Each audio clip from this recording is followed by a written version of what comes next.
Hi, I'm Jean. Thank you for coming to my Fable Talk. So I'm going to be talking about my thesis. My thesis is on bodily autonomy and perceived stress management in transgender and gender diverse populations through body modifications. That's a really big title, but I swear we'll get into it. I'm going to have to do something else. There we go. Okay, so we have some key terms. So these are some 5 main key terms that I'm going to be looking at in my thesis, and I just wanted to define them before I started. So transgender and gender diverse is a term that describes people whose gender identity currently does not match the gender identity that is associated with a sex assigned at birth, right? So when we think about that, we know that in anthropology, gender and sex are very separate, right? But we often associate them very closely with each other, which is why I say gender associated with a sex assigned at birth, because even assigning sex to infants when they come out of their parent, it is an approximation. It is not a hard science. I have a little diagram. There's a little cool umbrella term. So transgender is an umbrella term on its own. When we think of transgender, there are 2 sub-umbrellas. There's binary and there's non-binary. When we think of binary transgender, we think of people who are, they grew up as a girl and now they identify as a man, or vice versa. And then non-binary is a sub-label under transgender. So I do want to say that not all non-binary people identify as transgender. Non-binary transgender individuals, as the name suggests, do not really fall under the category of man or woman.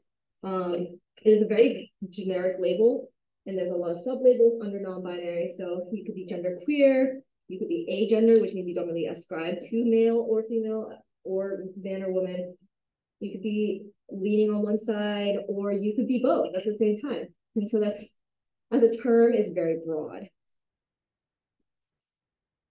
Gender affirming healthcare is healthcare that you will receive in order to change your body so that your secondary sex characteristics, such as like a deeper voice or body hair, align more with the gender associated, the gender that is associated with that sex.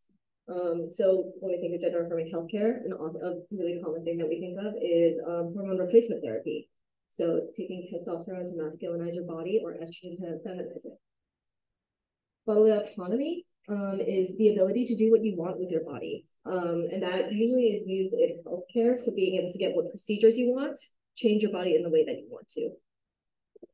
And then when we talk about body modifications, we're talking about, in the context of this thesis, I want to talk about piercings and tattoos, as well as haircuts and hairstyles. So these are all changes that you can make to your body that are a little more permanent than just changing your clothes, for example, but are also a lot more cost-effective than going under plastic surgery, for example. Perceived stress is a term we use in anthropology that is often used to detail like the individual reactions we all have to events, especially stressful events that impact everybody differently. If we think of perceived stress, it's easier to think of it as in you have an event happen and it could be traumatic for some people and it could not be traumatic for some people. And it depends on how they perceive that event. Hold on, we have something in the chat. I'm not sure. Oh, okay. Oopsies. Oh my God. Okay. I also wanted to talk about the gender unicorn real quick. This is like, it's a fun little diagram. If you ever want to, you can just search up the gender unicorn, but it's kind of a good way to explain your identity. So you can see we have gender identity is woman, girl, female, or male, man, boy. And so you can see it starts at male and then it goes more. So you could be, for example, both a woman and a man in gender identity, or you could be neither. And then we have gender expression, so you can express yourself femininely, masculinely, or androgynously otherwise. We have sex assigned at birth, which I said is usually not an exact science, because often what happens is that a baby will be born, a doctor will look at it and be like, it looks female. And then that's why we call it a sex approximation. Physically attracted to and emotionally attracted to, this describes like the sexual orientation and romantic orientation that someone might have, which is different from their gender identity, but they are still connecting. So I wanted to talk a little bit more about myself before I go a little further into the research and in my positionality. I myself am non-binary. I use they, them pronouns. I present very femininely, and that is mainly because I am very gender apathetic. I do not think much about my gender. And if you want to ask me more about that later, that you are very free to. In terms of my ethnicity and cultural identity, I am an American Korean person. And I wanted to be very conscious of that as I study transgender diverse people in Alabama, especially because of Alabama's history with race, as well as the intersection of race and gender in the US. In terms of socioeconomic and regional background, I am not from the South, and I generally am of a higher socioeconomic status, which does give me some privileges in order to avoid the negative things that are happening in Alabama regarding trans people.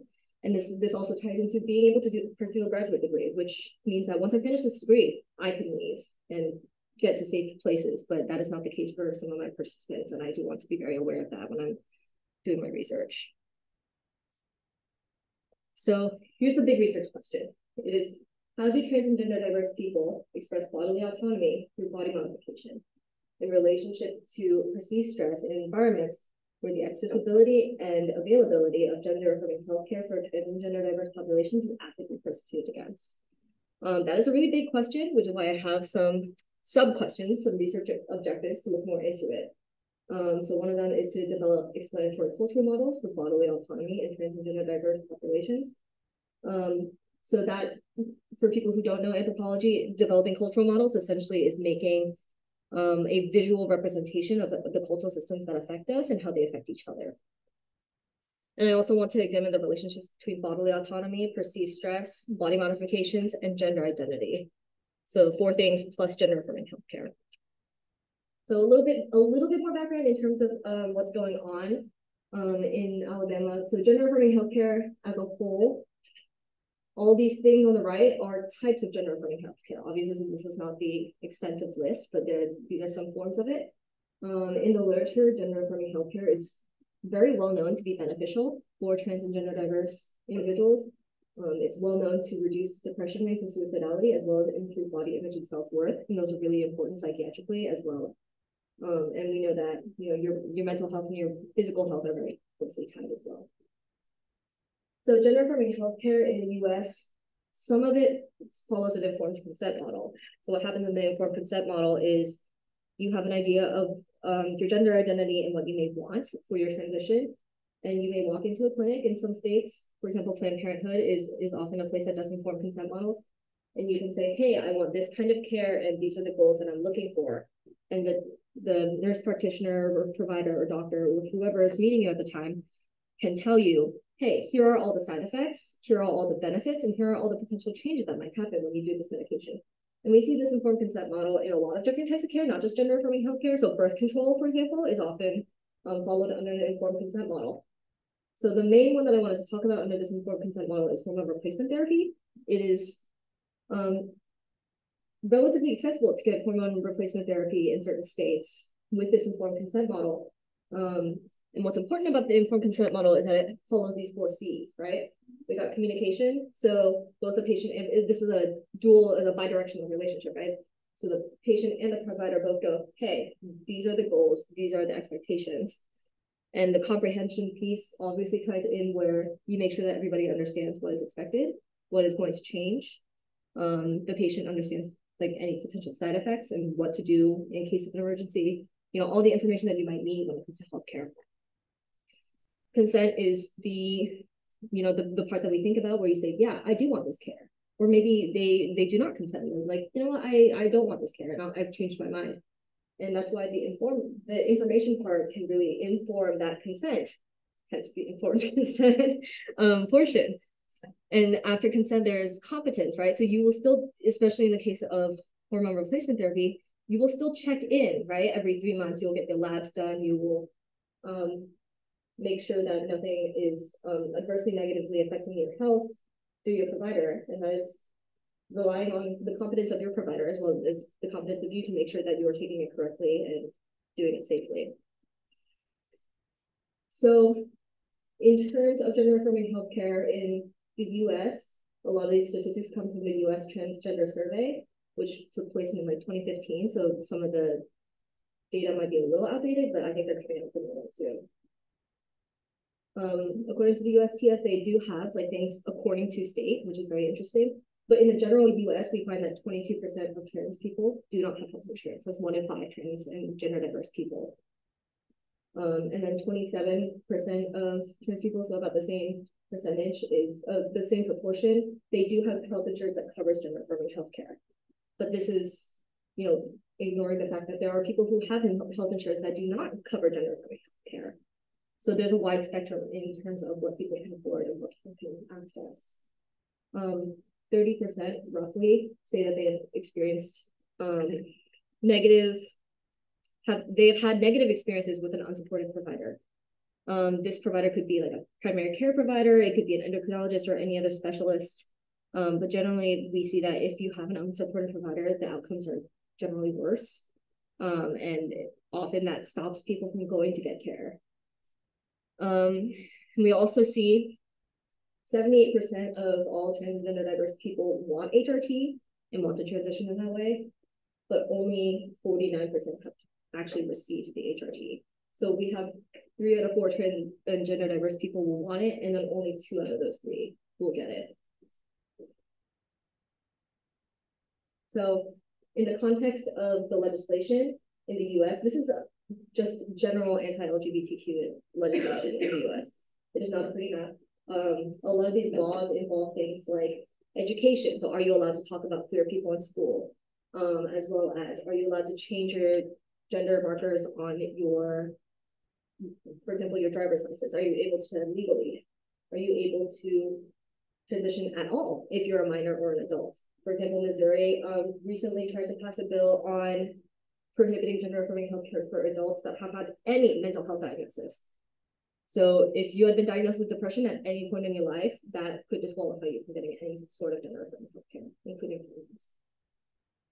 There are also some bills that are related in that they are anti-drag bills, right? You are not allowed to perform as the opposite gender, which is not just to target trans people, but also to target, not just to target drag queens, but also to target trans people.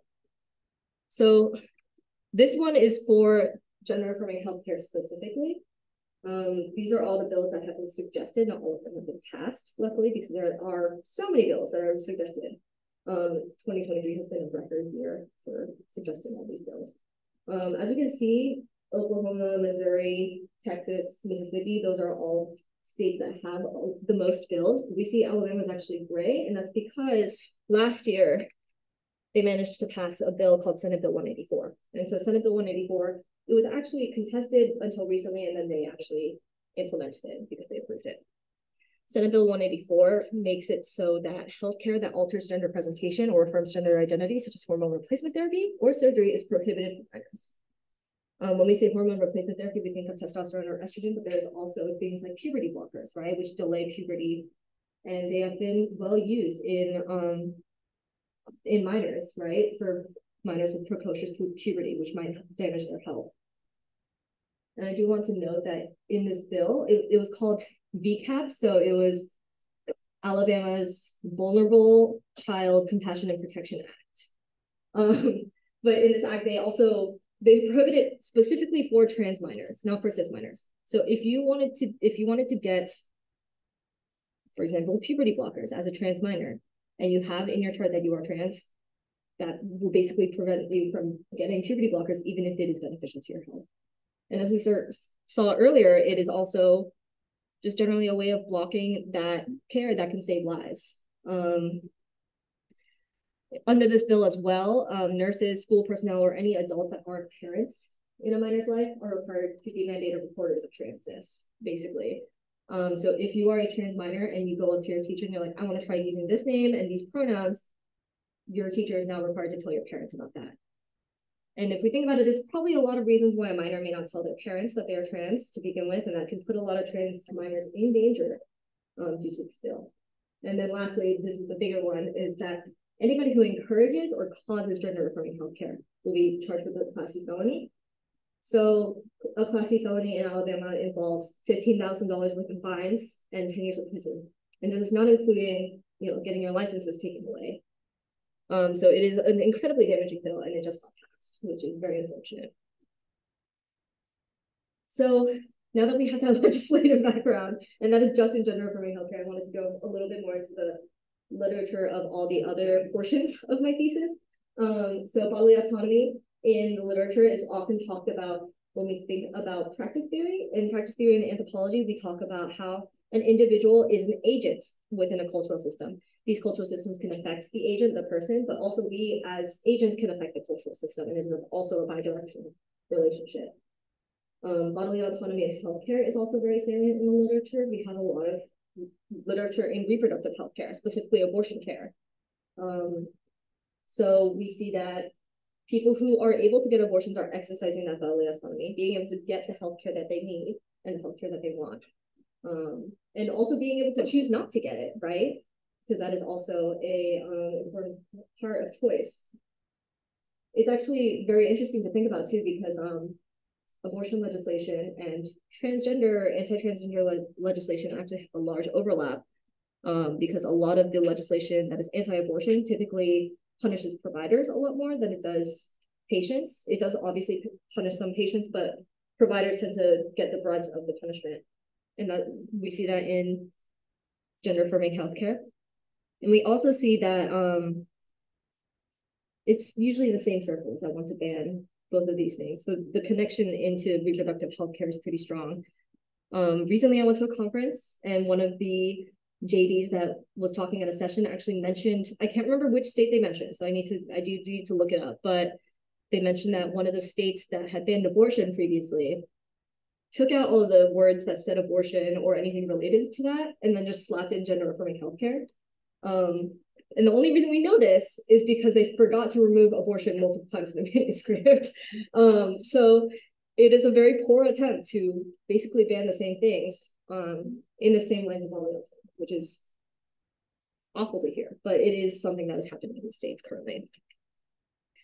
Body modifications in the literature, I wanted to look specifically at body modifications and autonomy and stress. So these articles, Stern and Atkinson, so Stern looked at how body modifications were used in stressful situations, like after stressful situations, as a way to redefine yourself. They're talking about stress specifically in the context of like sexual assault. So being able to redefine yourself and your body and reclaim your body, as well as being able to relive trauma in a safe environment, were something that they found was common in people receiving body modifications after assault.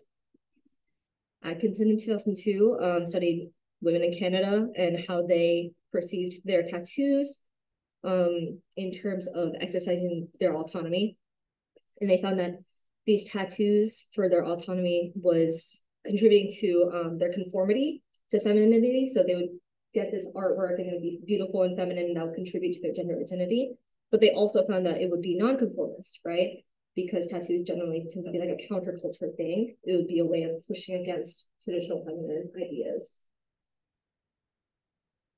So perceived stress, for the perceived stress portion of my thesis, I wanted to look specifically through the gender minority stress resilience model. This is the model. So as we can see, we got the distal stress factors. So external, basically things that are not you. Proximal stress factors, so things that are internal, things that you might think about yourself, and then we have resilience factors, and those all lead to outcomes. So those external factors involve, discrimination, rejection, victimization, or non-affirmation of your gender identity. A lot of these things that other people may do or say to you can obviously affect your internal stress, right? So being non-affirming of yourself, internalized transphobia, or expecting negative things when you talk to people that you don't know, as well as concealment. So telling yourself, you know what, I'm not trans anymore because of this, these external stressors. And then things that mediate these two and can act as a buffer are community connectedness and pride. Both of these things can help reduce like the stress that you may experience when you're talking to people who may not be affirming you, or even if you're working with yourself. And we know that things that can happen in your life, stressors from other people, can negatively affect your physical health and your mental health. This website that I found was actually pretty interesting, Violet. It was like a database to try and find doctors that are BIPOC supportive, LGBTQ supportive, or specifically trans supportive. I need to look more into it, but I thought it was an interesting resource for people who do biomed research. Okay, so it says orientation up there, but the orientation I wanted to take while I was doing this research was through a critical medical anthropology lens. So critical medical anthropology looks at how social inequity affects health. So obviously, if you are of a lower socioeconomic status, or if you're experiencing racism, those can negatively affect your health. And it also looks into the political economy of healthcare. So how politics and the economy will affect your health. If there are laws that are being passed that ban the healthcare that you need, that can negatively affect your health, or positively, like it goes both ways. So we have like the general model on the right. So the effects of environment, society, community, and individual, so like what you do, as well as the things that go inside you, right? So like your genes and your microbiome and all the actual like physical biological factors that we think of, those can all affect your health in different ways, and they're all kind of nested within each other. I actually found one that was trans-specific. No, I would switch institutional and community, but it gives examples of what might happen, right? Public policy, so like the laws that we were just talking about, or institutional. So if you go to a hospital and they do not affirm your gender, that could be negatively affecting your health. Community, so having connectedness or lack thereof can affect your health. Interpersonal, like we said, so these are all on the outside distal factors that can contribute to your stress. And then there's individual, which is the internalized factors, the proximal ones. So when it comes to theory, this is how I'm going to analyze the data. I'm using modified grounded theory, which is a cyclical process. We start this process by collecting data, and then, so I have qualitative and quantitative data, but this is specifically for the qualitative data, my interviews.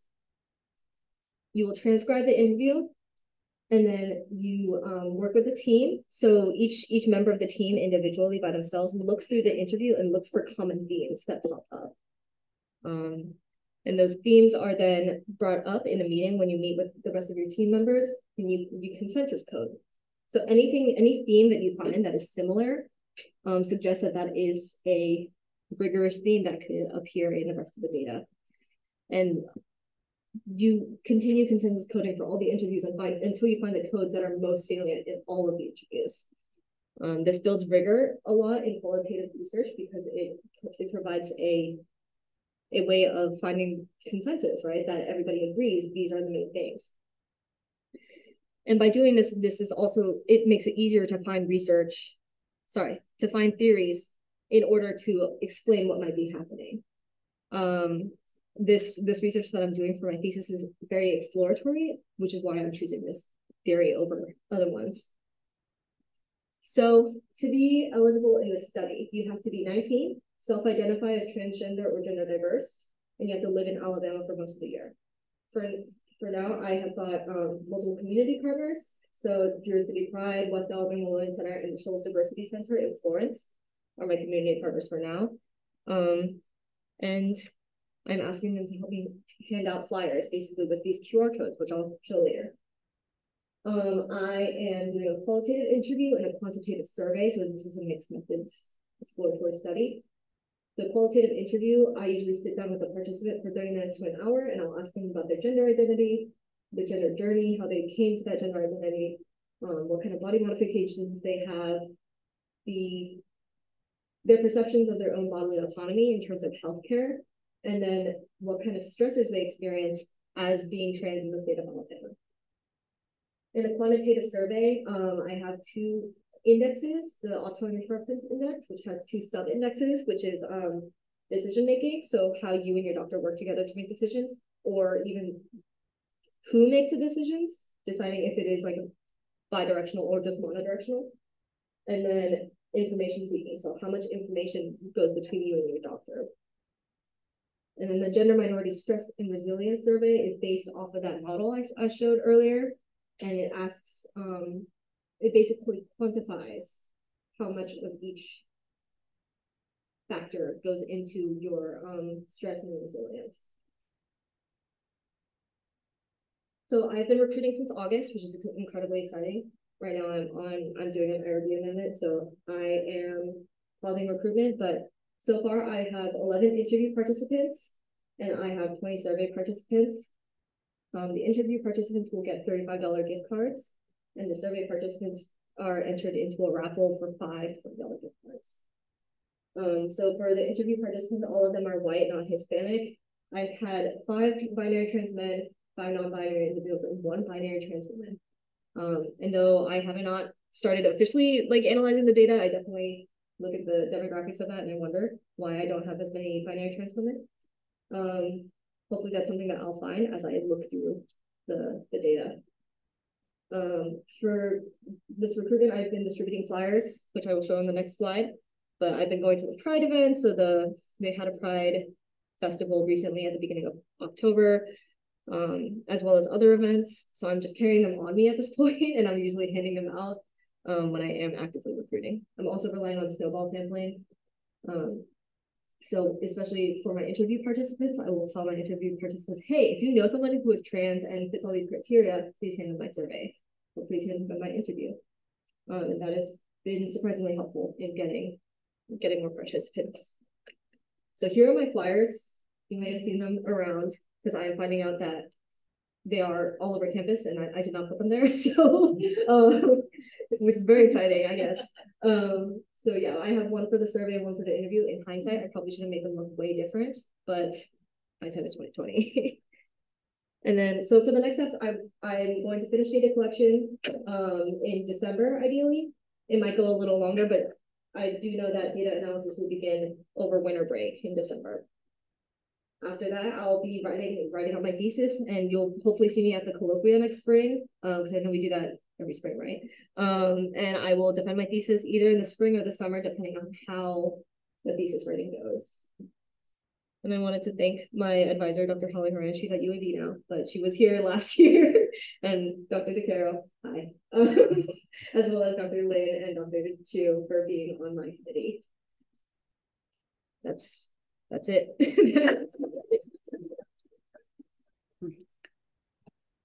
I asked a question in the chat. It's very interesting. Thank you for your presentation. I was wondering the degree to which people under. But I'll let you do the person. Okay.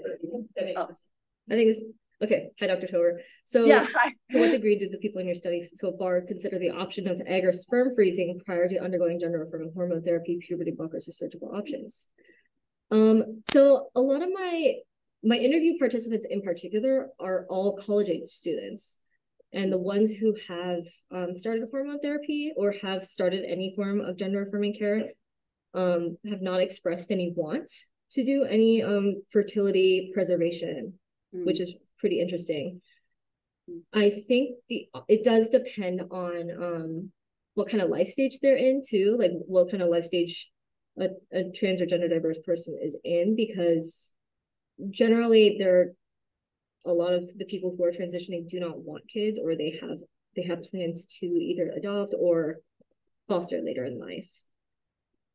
There is some concern about future fertility though, because I do know that sperm and egg like banking is very common as a service offered to trans and gender diverse individuals, especially like ones that are in stable relationships. Right. You might want to take a look at the Pride study. You might want to take a look. Can you hear me? This might be, this is, you don't have the time right now to look at this particular subject, but just something interesting for potential for the future. But and I'm sure it's already crossed your mind, but this idea of acupuncture, right? Acupuncture and acupressure in terms of body modification, because I'm sure that you could probably sort of connect those two things depending on where they're choosing to get their piercing, how often they're going, things like that. Because I know, for example, like deep piercings can have like migraine relieving properties, and so I'd just be really curious about that. But I'm sure you're in no way looking at this one because you've got the product. Yeah, that is definitely something I've been thinking about, especially like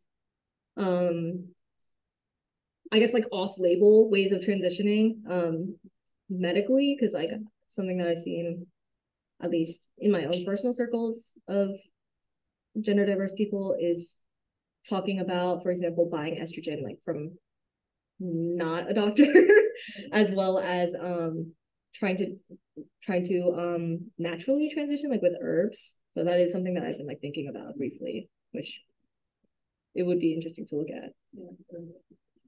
Yeah, that's like way in the future. Yeah. I was kind of along the lines of Dr. Tober thinking about fertility preservation, but I was curious about if there's any gender dysphoria that you come across with. Like I know often with gender affirming care, there are new procedures coming out, like uterine transplantation, for example, as like a possible form of gender affirming care for trans people. I'm wondering if like that's very much tied into reproduction, if you notice anything with gender affirming care being mostly in just self-affirmation of expression of what your body, like what you want to express, or also functionality in terms of I guess like the stereotypes that we place on gender. Yeah, for sure. So far what I'm seeing is that it's more about like self and more about like it's not functional, it's more I guess aesthetic would be the best way to say it. I had a slide earlier and I'm not sure if I accidentally skipped over it, but it was about accessing gender affirming healthcare and oh yeah, here it is. I forgot to mention gender dysphoria and gender euphoria. So like gender dysphoria is often used as a diagnostic criteria for transness, which is interesting, right? Because transness is a social condition, gender is a social condition. And it's interesting that we have medicalized it in a way that it's like you are diagnosed with having a social condition. Like it would be like if you could diagnose like, it's hard to find this like an equivalent social criteria, but it's like diagnosing being poor. Like someone walks into a doctor's office is like, oh, I diagnosed you with poor, and that's how we can get you like help. It's kind of ridiculous if that's a thing. So gender euphoria is something that I wanted to look in more in the future, is rather than the feeling of displeasure with being in your body or hating your body or disliking how you're perceived in terms of your gender, I really want to emphasize gender euphoria when I'm talking to my participants. Like, what makes you happy? What changes have you made in your life that have made you happy about your gender? And what makes you excited about being trans? You know, because I struggle with the idea that being trans has to be horrible, you know? And so I really would love to go more into how joyful it is to be trans. I saw a poem once where it's like, God made meat, but not bread, and he made grapes, but not wine, so that we can enjoy creation. Like, yeah, euphoria. Sorry. I guess I forgot to go over that. Okay, so first off, this was excellent. And my question has to do with gender dysphoria and gender euphoria, because as you were presenting, I was just thinking about the history of how sexuality and gender identity have been pathologized, especially in the United States, and how like we saying it in the DSM, it's been weaponized within the medical community. And yet now, and I'm not saying it's a binary, it's not that simple, but it almost seems like we're trying to access this care, and instead of it being like so over pathologized that you're put into like a camp or you're put into like treatment, now we can't access this like very evidence-based treatment. Yeah. So I was just wondering, you know, is this history a barrier to advocating for this type of care? Or just what your thoughts are? Yeah, I think it would be a barrier to care. Something that I'm seeing in like especially anti-trans rhetoric from people both online and in person that I've talked to is that it seems to follow like anti-gay sentiments, like in like the 80s and the 90s, like, you know, queer people are groomers, you know, queer people only want to like change your kids, and if we like isolate all of them, obviously they can't do that. You know, like things like that. So there's a lot of overlap in that, and I think being able to be conscientious of how those overlaps happen, as well as like removing, like looking at the history of how we, you know, take away evidence-based care from people based on their social status. Like I'm thinking about the idea that, for example, in medicine we used to think that like Black people don't feel pain, babies don't feel pain. Like there are all these things that are like now evidence-based and we've changed. And it took people a while to like pick up what is now evidence-based.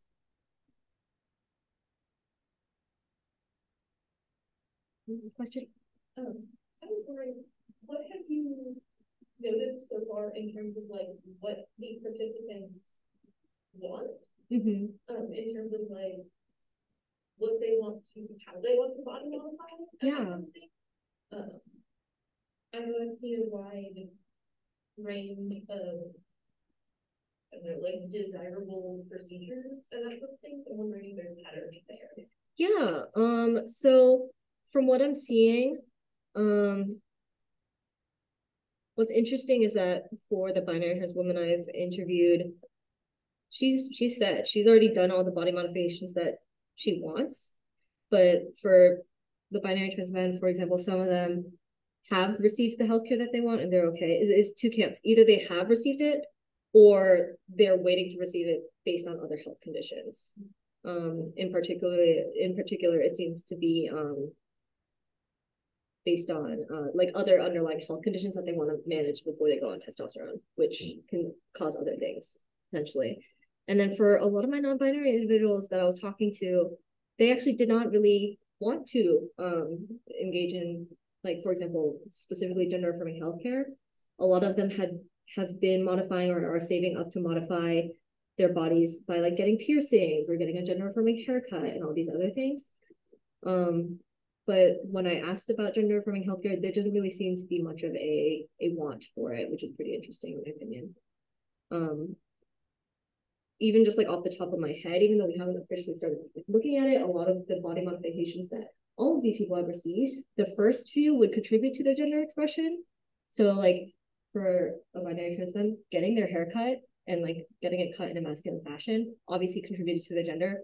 But like the first tattoo that they got maybe contributed to their gender expression or their gender purity. And then like all the tattoos after that they would get would be like, no, I just got it for fun because it's pretty and I like it. Same with like piercings that I'm finding, which is pretty interesting. Yeah. Okay. How do you think the state of gender affirming care that exists is impacting that? Because I know personally, like my ideal gender affirming care is not something that is actually possible. Yeah, so like the current state, I mean, when I was talking to the people who did want gender affirming care and haven't gotten it yet, a lot of them were saying, yeah, no, I'm gonna get it from out of state. Every single one of my participants is not from Alabama, which is pretty interesting. They're almost all of them have mentioned, yeah, I'm going to leave the state as soon as possible. So it seems as though like this, at least specifically in the state of Alabama, the way that gender affirming healthcare is structured, especially in that it is unavailable. I only know of 2 gender affirming healthcare clinics in the entire state. Is generally not conducive to their transition goals. In the back.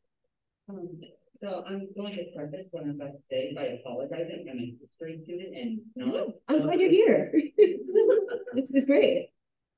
But I just wanted to ask, because you distinguish between gender affirming healthcare and body modifications, but often body modifications can involve surgical and medical procedures. So how do you draw that line? Yeah, so specifically when I'm thinking about body modifications, when I was originally thinking of this project, I was thinking of ways that people can change their body that aren't super expensive, right? Because we think of body modification also like plastic surgery. That is a way of modifying your body that isn't necessarily functional. So like when I think of body modifications, I wanted to think about things that were very accessible generally, and you don't really need to get like an approval for from any insurance company or I don't know where else you might get approval for plastic surgery, but yeah, things that you can do with a professional generally that are easier ways to change your body. Also, I know you said you're not accepting any interviews, but if you open that back up, you need my contact information. I'd love to get. Okay, yeah, I will open it up hopefully soon. I mean, IRB is always interesting.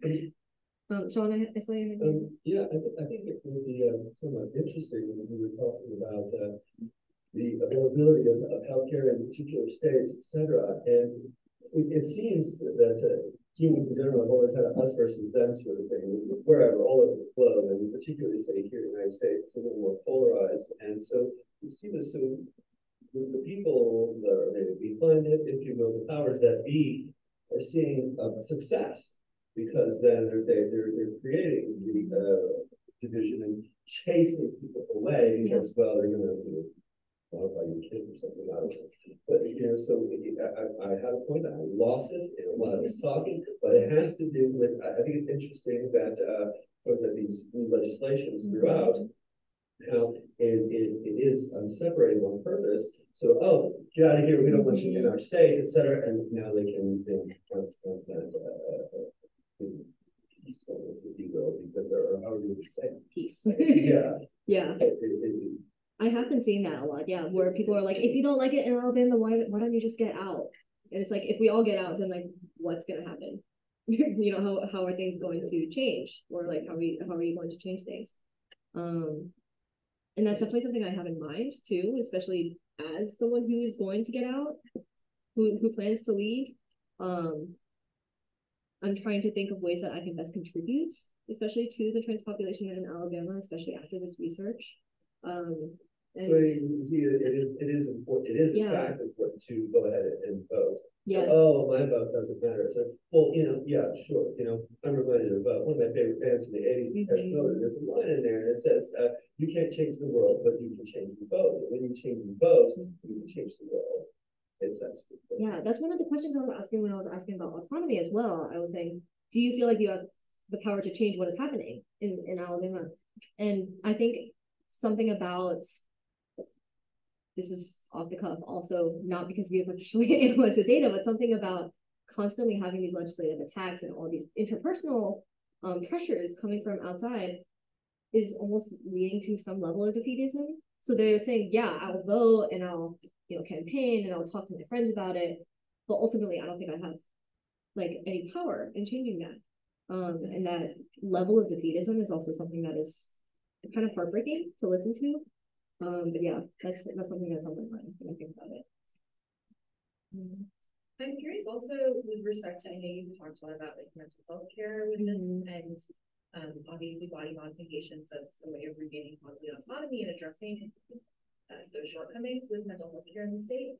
But I'm curious too, with body mods, are you able to notice distinctions between whether or not the body modifications are really a reaction to lack of bodily autonomy as a trans person, as opposed to as a result of mental health and well-being, of like, you know, as opposed to interacting in self-harm behaviors utilizing body modification? Yeah, for sure. That's something that I was thinking about, and I was wondering how I could tease that apart in an interview. Because obviously, like, sometimes, like, the underlying issue is not clear to you even. Like, sometimes I do things and I'm like, why did I even do that? And then later I, like, think back on it, I was like, oh, it's actually because of these things. But when I was interviewing, it didn't seem super apparent that a lot of it was self-harm based or taking back control after stressful events. I usually in the interview, I'll be like, what about this body modification that you have that I see? What about this one? What about this one? And each of them, they'd be like, I don't know, I've been saving up for that one. I just saw a really cool artist and I really wanted that tattoo from them. And it was very interesting to see that, I think, especially in the population, because that was something that I was speculating might happen before I even started data collection, but it didn't. So it's pretty interesting. I will say that my data pool, my recruitment data pool is pretty limited. Everybody that I've interviewed so far is from Tuscaloosa. And that is unfortunately the limits of what happens when you try to do a master's thesis without a car in the entire state of Alabama. But I'm hoping that with that new contact in Florence, that'll hopefully start to change a lot. And I've also started to make contacts in Birmingham finally. Did you have another question? Yes, sorry. Are you familiar with the concept of political efficacy? Okay. I'm a political scientist, which is, but getting to the defeatism, like it sounds, the political efficacy is basically the idea that either that the powers that be listen to you or that you can change politics. It sounds like a lot of what you're talking about there. Yeah. So that would be something that would be a useful concept to look at. Yeah, okay. I might pick your brain about that a little later. Thank you. Do you have any other questions online or in person? I know I talked a lot and it was really fast. Ask all the questions. I was wondering, do your participants have like body modifications or other health conditions? Because I know a number of people who have, various body modifications in surgical terms, but other types of ways of dealing with disability through body modification. I'm wondering if there's anything. I haven't seen that yet, which is also pretty interesting. Like what Dominique said about like the doth piercing and like helping with migraines. Yeah, I haven't actually seen. I actually haven't talked to anybody who has any body modifications that deal with disability or like functionality in that way, which is also pretty interesting.